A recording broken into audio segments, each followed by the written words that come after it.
男足一直以来都是球迷们心中的痛。自从今年年初男足输给日本队和越南队之后，男足一直都在球迷们中间抬不起头来。特别是女足在后期以3-2的成绩逆转夺冠之后，男足就更加抬不起头来。女足的主帅是水庆霞，水庆霞以严格的态度和严厉的教学方式，将女足的姑娘们带出了优秀的样子。特别是在接受采访的时候，水庆霞也说人要有骨气，这句话让球迷们产生了敬意，对女足的支持更是高涨。而反观男足目前输了2场比赛，但很显然选手都没有反省，态度反而越发不服气。在前段时间，因为男足输球引起了球迷们的怒批，有网友还玩起了男足队长曾经在采访中提到吃海参的梗。但选手回应这件事的时候态度也很嚣张，认为他们赢了吃什么都是对的，但输了喝口水都是错。这种态度让球迷们十分不舒服，对男足就越发不抱期望。特别是在上个月，陈戌源也启动了第3轮降薪，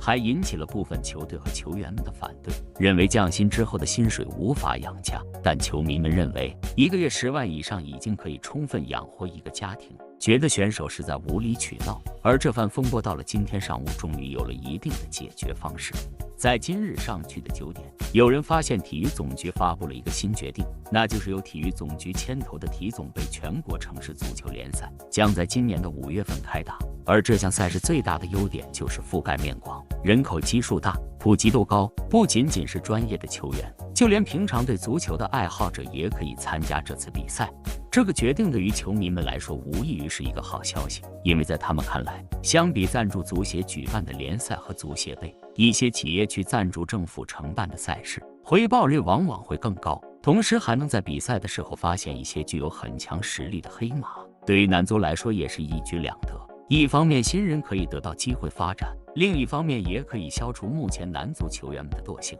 增加了竞争的可能性。同时这对于陈戌源来说或许也是一个打击，能让体育总局亲自发决定来创办比赛，意味着陈戌源或许会在未来被体育总局放弃，情况对于陈戌源来说是不利的。而这决定对于男足来说或许会有一个新风向，体育总局创办比赛，在赛事上权威性大，覆盖面广，而这或许也会成为男足的新转折，加入一些真正的人才，包括一些足球爱好者，在比赛的时候效果会好很多。目前男足中的选手们处于一个消沉状态，与其让这些态度散漫的球员去集训但没有任何作用，不如让一些真正热爱足球的人进来，在比赛中也会多更多的热血场面和竞争场面。关于足球的体育赛事目前还没有通知时间，男足选手们目前再一次进入了集训。很早之前有人就发现男足集训期间一天能拿1000元的津贴补助，让球迷们质疑男足选手为了拿钱没有将集训放在眼里，